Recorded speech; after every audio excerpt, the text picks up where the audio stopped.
All right, I'm going to go over the idea of permanent induction. But first, let's go back and relearn what temporary induction is. So we know the difference between temporary induction or induction versus permanent induction. So in temporary induction, we had some sort of positively charged object and a neutral object like aluminum, and they're in the presence of each other.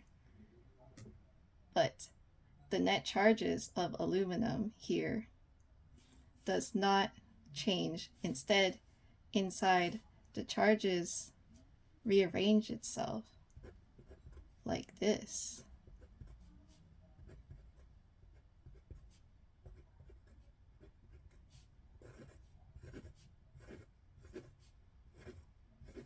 Pardon my bad drawing. And what you notice from here is that these charges, the ones in the middle, they could cancel out with each other. If I had another one here, yeah, they could cancel out with each other. So in the middle, it is like neutral. But on the sides, there's nothing to cancel out the positive charges after the middle cancel out the negative charges. So on the right, it's positive, and on the left, there's nothing to cancel out the negative charges after the positive charges get canceled out. So on the left, it's negative.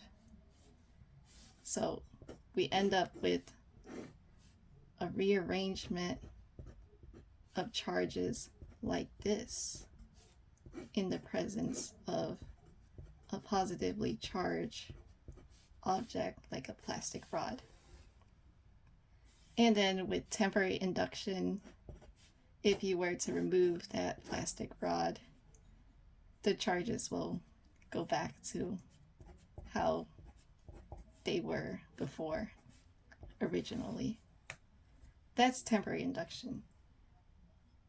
But in permanent induction, instead of having it go back to their original rearrangement, instead we let the positive charges travel someplace else, connected to an electric ground, which could be some large piece of metal, some large neutral metal object.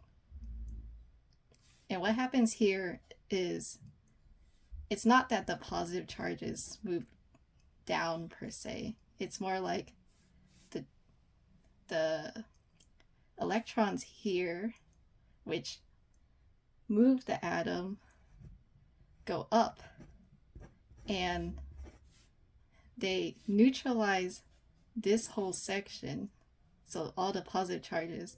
But while they're neutralizing the positive charges, their original protons get left behind and are unpaired. So the positive charges all are like down here. Now, what's strange here is that instead of just having this connection, we completely break it. We break this connection so that the positive charges from the ground can't go back up. We broke the bridge. They can't come back. And if we remove the plastic rod, the aluminum will stay negatively charged because there's no positive charge anymore because of that electric ground connection by wire or pipe.